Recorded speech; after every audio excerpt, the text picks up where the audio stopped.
Hey guys, it's Moxley here and welcome to another TEW2020 video. You join us today on the AEW save, and for many of you, this is just carry on from last week. We're on to a new episode, but for myself, it's technically basically a season premiere, effectively. It's the 1 year into the save, which is quite a nice wee landmark. So we started the save in June 2020 in game, and that last video, I don't know if you know, went up on August 2020, the 20th I think it was, the August I put it up. So 3 months roughly at the time of recording since I last booked the show, but I feel that's good. You get fresh ideas, you learn a lot about the game. We've noticed obviously a lot of changes to Wrestling Nerd Nirvana, that product, so that will change a little bit how we book, because it was obviously not very kind to like Chris Jericho, Matt Hardy and some of our female athletes, so that'll help us.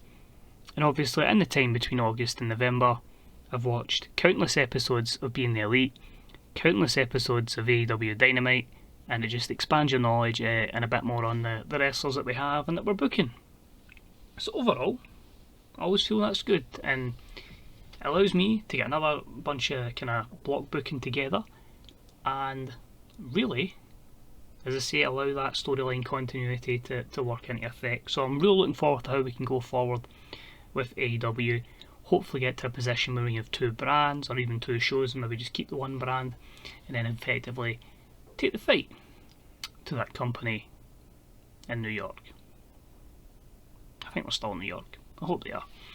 So anyway, we're on a new episode of Dynamite. Our next pay-per-view is Blood and Guts, which is at the end of the month, and the card is pretty close to being fully booked out, which is good. Of course, we are dealing with the after effect of the Double or Nothing event, and we're heading towards, in a few months, our effective WrestleMania All Out. So yeah, I'm really looking forward to Blood and Guts. The card looks promising, and yeah, hopefully we're on for a good run. Just confirm we're staying with the format of 2 episodes of Dynamite per YouTube video. Obviously I don't book Dark anymore, but effectively the pre-show is my Dark, so there'll be a lot of opportunities for people on there that aren't on the show. So younger athletes to work with the senior athletes and hope that they can pass on some developmental tips in terms of skills, psychology. It also allows me as well to obviously look into other mods, etc., that are a bit more in depth in terms of wrestlers than Killing the Business, because while it is a good mod, it's not the most in depth one. So like a lot of people that maybe have popped up on AEW Dark that aren't signed, they'll become available and we'll sign them into the save. The likes of, just to give an example off the top of my head, Anna J. So she's imported, she's in the save, chance to develop her into a very solid worker. But we've bothered on enough. This is AEW Dynamite for the first week of June 2021. Let's go! So I'm really keen to see how we do in terms of a lot of the female workers, because obviously they'll be affected by the Wrestling Nerd Nirvana product, and as you can see, a lot that were previously having the crowd were vocal against them, the likes of Penelope Ford, Ali, no longer happening. So that's a good result there, that's a start. It's our first show in this region, which I can't remember, but it is in Portland, Maine anyway, so we have an attendance of just under 9,000. So the matches on Dark I'll just quickly run through. So we have basically the Blunterage, your new AEW Women's Tag Team Champions. That's Ali and Penelope Ford teaming up with Ashley Lane, and they defeat the team of Kylie Ray, Big Swole and Tennille Dashwood in 4:37 when Ashley Lane defeated Kylie Ray. That was a 36. Moving on, we had another women's match, quite a few of them, just to give them as much experience as we can.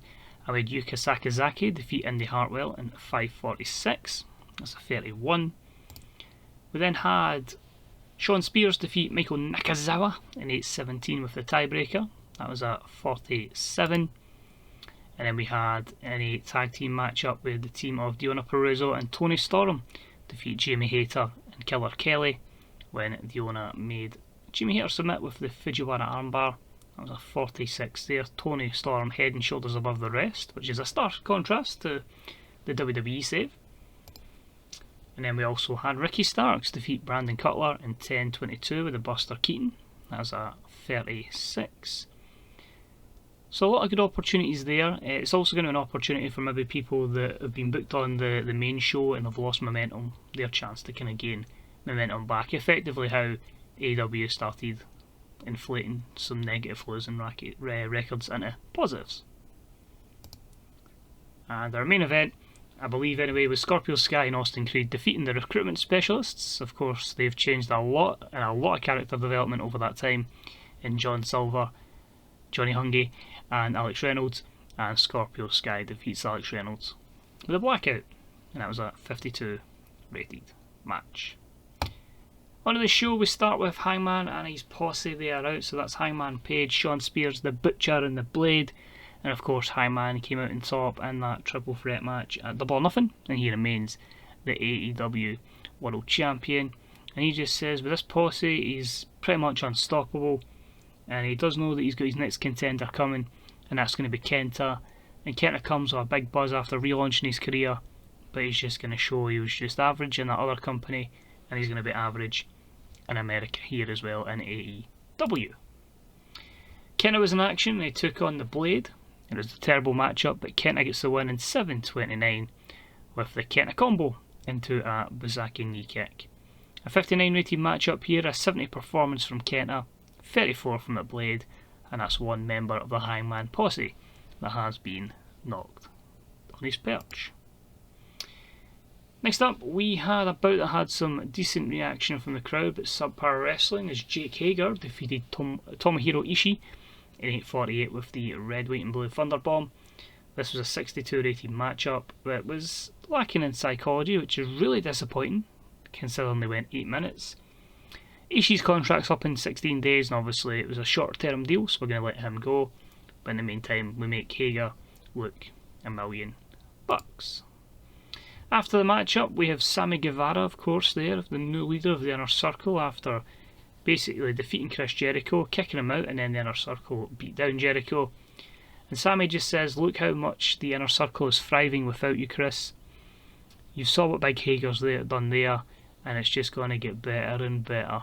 This new guard of the Inner Circle is going to take over AEW and show that you're just nothing but a has-been that was holding everyone back. So that is an 83 promo from Sammy Guevara. Then in the matchup with the next two members of the Inner Circle, Santana and Ortiz, Proud and Powerful.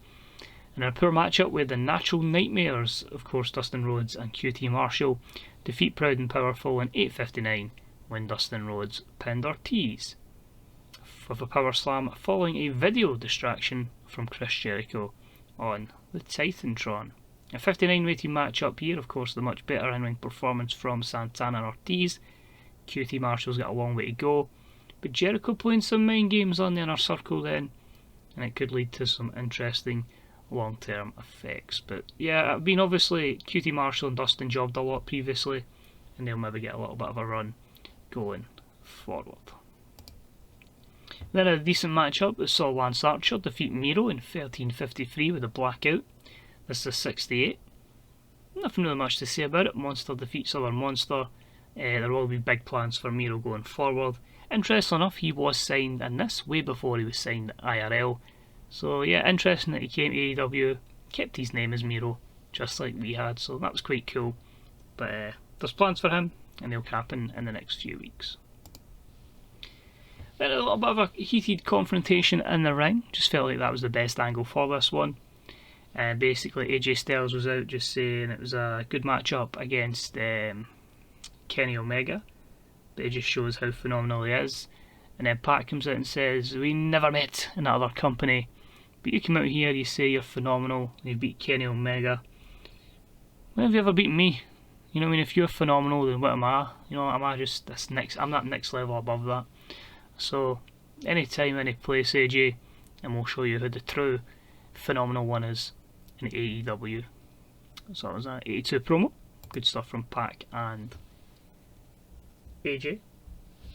Next up, we had an abysmal matchup that saw Shayna Baszler defeat Sadie Gibbs in 3:07 with a Kimura.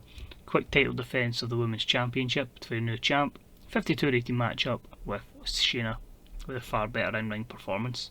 It must be said as well, the show is rated on the best promo, which would be in the 82 at the moment, and the main event the same as in my WWE save booked. So hopefully the main event draws. Tonight's show will have Kenny Omega versus Stu Grayson of the Dark Order. So they could mesh well together, but it's a lot of faith in Stu Grayson, and hopefully Kenny can have a good match with him. After the matchup, Shayna just says, defense won, done. Title took for Nikki Storm, done. Who's next? I'm just going to throw every one of these women to the wolves effectively. They're just going to get tapped out here, there, destroy it, and never retire as champion. Moved along to some tag team action, and I felt like this was one where it was a match-up for the Young Bucks, really just to put them on the card, give them a good match-up, but you're hoping at the same time the exposure for Dragunov and Finlay Jr. can help their overness. So simple match-up, effective, subpar wrestling, little heat. The Bucks defeat Finlay Jr. and Dragunov in 12:07, with Matt Jackson pinning Eli Dragunov with the Meltzer driver. 72 segment rating. David Finlay Jr. off his game. You can see the latter's, you can see the difference there in the ring performance. I'm hoping again, exposure, and that'll go. And then once they're more over, they can start picking up some W's. We'll give them some wins on Dark. But yeah, a good match up there for the Young Bucks. Cody cuts a promo, which is an 87, so that's a good solid promo for us. If you watched the last video, you'll notice that after Double or Nothing, Jim Ross passed away in game, just our lead commentator. So I felt like we could tie that into something that would really be realistic, and just Cody come to the ring, face the company, pays tributes, and obviously now I can confirm the announced team is Excalibur, Tony Schiavone, and Taz. So effectively what they do most of the time on Dark. So 87 rated promo there, and that's Cody just paying respects to Jim Ross. However, when he goes backstage, he kind of bumps into Sammy Guevara, and Sammy just makes a wee snide joke about Cody, and just says, one of the top dogs in this company, and he's never won a championship. What kind of mess is that? So 82 rated segment there. It's kind of laying the foundations for something going forward. And then we move on to a matchup that saw the Titans, the team of course of Jacob Fatu and Brian Cage, defeating Taylorbait and Claudio Castagnoli. Of course, a little friendly rivalry between those two. And at 8:50 when Cage pinned Castagnoli with machine termination. So maybe adding some depth to that TNT Championship division that of course Claudio holds, I should say. And 72, pretty respectable considering people's overness and in-ring skill. Then Hick came up to a promo with John Moxley, and it's a simple one. He says, MGF, we both lost. Championship, it's a shame I'm not going to get it, but the reality is, for months and months and months, and it keeps getting panned off through injuries or whatnot, I want to get my hands on you. I want to just hurt you. So I'm putting this challenge out here. Blood and Guts, John Moxley, MGF. You let me know, and if it's a no, I'll come and find you and beat you up until it is a yes. So 82 promo from John Moxley.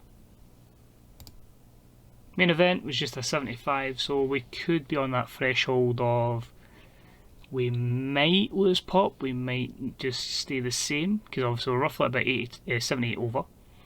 In a decent matchup, Kenny Omega defeats Stu Grayson in 13:36 with a one-winged angel. So simple win, keeps Kenny's momentum up. 84 performance from him. Stu just by 55 because he was off his game. However, both guys did have great chemistry, and that showed in their performance. And after the matchup, Kenny is celebrating, but the rest of the Dark Order, or at least some of them, we'll just say at the moment it was of course the leader Brody Lee, the heir to the throne Darby Allin, and Eva Luna, of course, the tag partner of Stu Grayson. We'll just say that Reynolds and Silver jumped in. At the moment I haven't even get 5 and 10 in the saves, so eventually I'll import them and then they can join the Dark Order. But a 3-on-1 beatdown, and the Dark Order stands tall. Of course, Priscilla Kelly by Darby Allin's side to end the show with a 74 rated angle. So overall, a 77. The show lost its popularity in 10 regions and increased their popularity in 15. I'm quite happy with that. I don't want to just be gaining pop all the time. As I say, we want to try and have a wee bit of element of realism with the growth, considering we won't certainly have realism with some of the recruitment. As I say, if any WWE guy or New Japan guy becomes available, we'll try and bring them in. Let's just see if we can make some sort of war happen. So that's it. As I say, that's part 1. We'll get into part 2, but if the videos do get too long, we'll start to split it into 2 episodes. I'll see how long each show takes to book, because I don't want to go in 30-minute videos. That's a bit too long for everybody. So we'll hold it there and join us soon for part 2. So we're on our 2nd episode of AEW Dynamite in Vermilion, South Dakota, and we decided to start the show with our 7 members of the Dark Order. Of course, this is before we even consider the likes of 5 and 10, and it's basically Brody Lee and company basically expanding on what happened at the end of last week's Dynamite, laying out Kenny Omega, and it's Brody Lee just saying it's another person that's taken spots that could go to the Dark Order. This guy says that he is the cleaner of AEW. I'd like to see him try and clean out the Dark Order when the numbers are 7-1. So just a statement there made by the Dark Order, just a 49 segment, because obviously most of the members won't carry the overness of Brody Lee and Darby Allin, so not a great start to the show in that regard, but I feel like it's one that can certainly benefit them, a good bit of exposure as well. And also to add, in between shows, we did get a new announcer, and that is your teacher, Matt Striker. So he's joining the announce team, so Excalibur, Tony Schiavone and Matt Striker will be the team going forward. No episode of Dark this week, no pre-show matches. Just wanted to get booking really, so as long as the show was done, I was quite happy to just kind of skip the pre-show matches. So happy with that 49. As I say, we do need to get a better angle over the show, but we do have a hot one hopefully to finish the show. Moving along, we had the champion in a promo, 78 rated. Hangman Page here is basically saying, well done Kenna, you managed to beat the Butcher, the Blade last week, you've got the Butcher this week, and surely you won't repeat it itself. You know, history won't repeat itself, you won't pick up another victory. I'm not scared of you, I'm a champion for a reason. I'm going to make sure that my posse makes sure you don't get to Blood and Guts and challenge for the AEW World Championship. So a 78 promo from Hangman.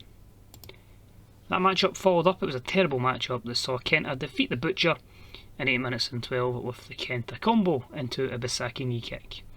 So a 59 here, the Butcher with a 34 performance, Kenta with a 70. Again, you're just building up momentum and making sure Kenta's going to be as hot as possible going forward. And after the matchup, the Butcher tries to get a beat down on him, and he just sends him packing. So a 49 there, and the Butcher performed poorly, and Kenta came across well in this segment. Then in the matchup, they had a decent reaction from the crowd and some subpar wrestling, as the Murder Hawk, Lance Archer, defeated Austin Creed in 9:54 with a blackout. A 64 rated matchup here. I've kind of struggled for things to do with Creed. He had a run with Kenny Omega, but I do want to keep pushing Lance Archer going forward, so another dominant victory for him, and that will add to his ever impressive record. We then had another Women's World Championship match. It was terrible wrestling and non-existent crowd heat, and we had Shayna Baszler destroy Kylie Ray in 2:45 with an armbar, making her second defence. So another squash match, just making Shayna look as dominant as possible, and a 57 rating there, 64 plays 37 in terms of in-ring performance. Next up, we had a very good 6-man tag, and it was a decent matchup that saw Chris Jericho team up with the Natural Nightmares, QT Marshall and Dustin Rhodes, and they defeated the Inner Circle's Sammy Guevara, Santana and Ortiz, and it was in 10 minutes and 25 seconds that Jericho made Santana submit with the Walls of Jericho. So a 76 overall was good. QT was a weak link with a 42 in-ring, but very impressive showings I'd say there for Jericho. And probably all of the Inner Circle there. Ortiz was good, Santana not so much, when Sammy Guevara, well, 84 performances at this point, he's only going to get better and better. But a good win for Jericho, some more revenge on the Inner Circle, and that's going to build to something big going forward.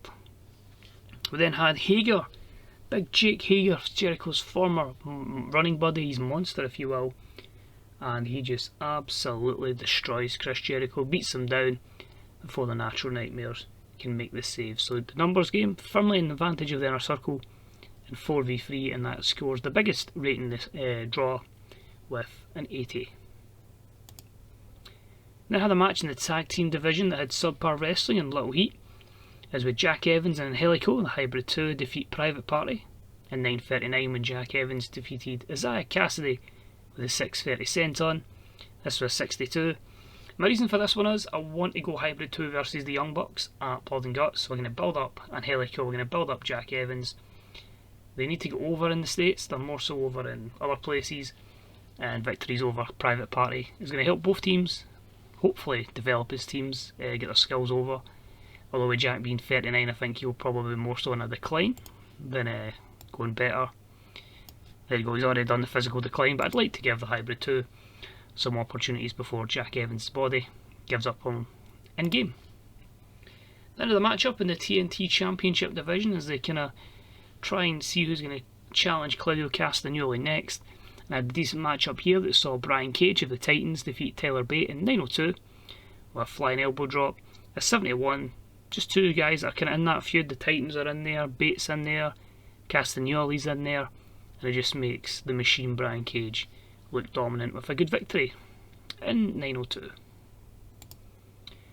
We then had a backstage segment, so I'll explain this one more so than what you see there.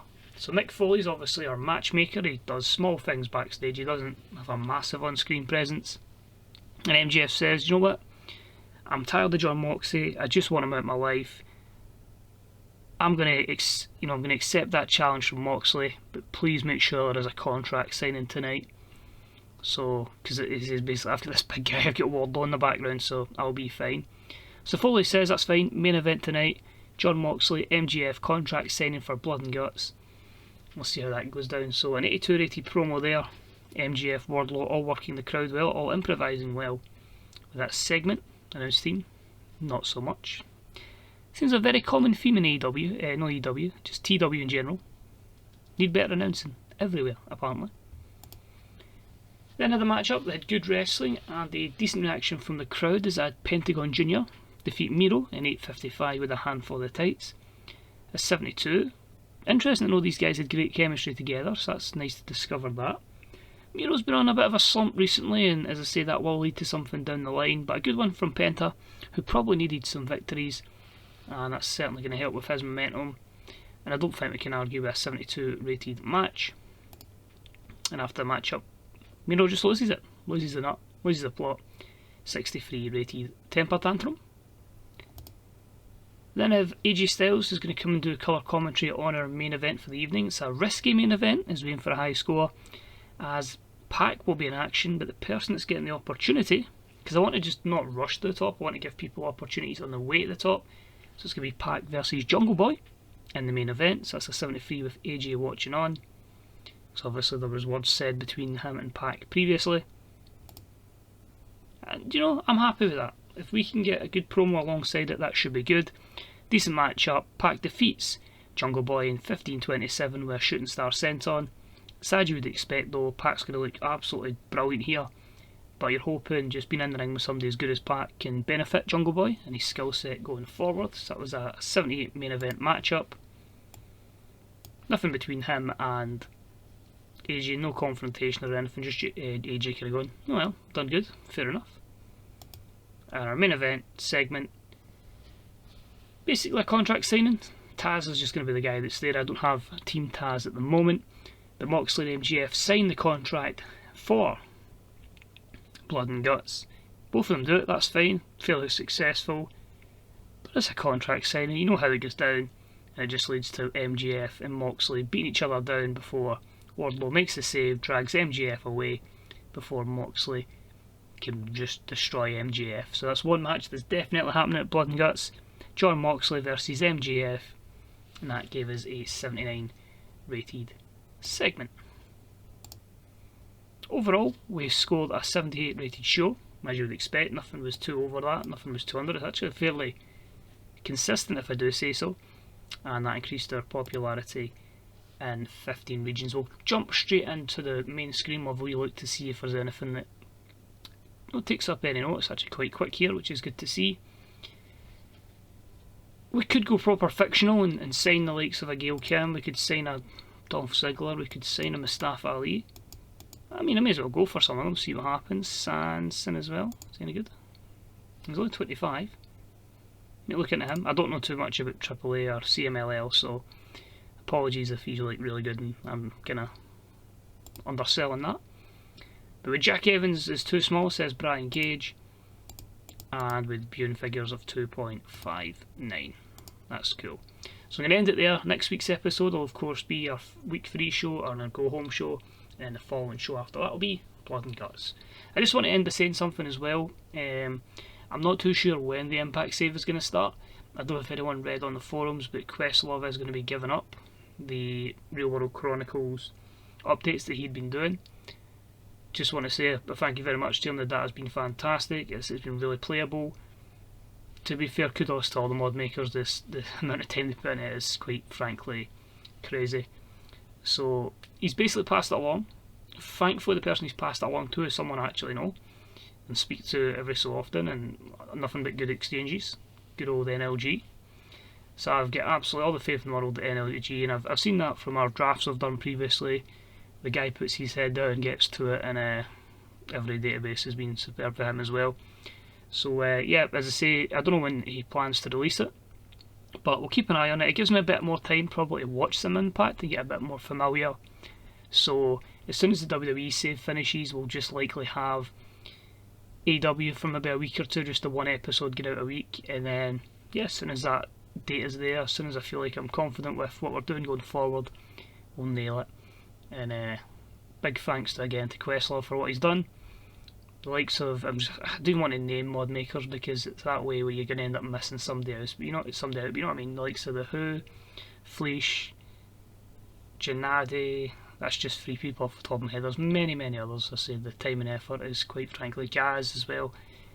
There you go, missing people out, but the time and effort they put in is incredible. So thanks for watching, and hopefully I'll see you for those 2 episodes coming up soon, and for that Impact series down the line. But take it easy, stay safe, and let's put the WWE in their place. Cheer bye.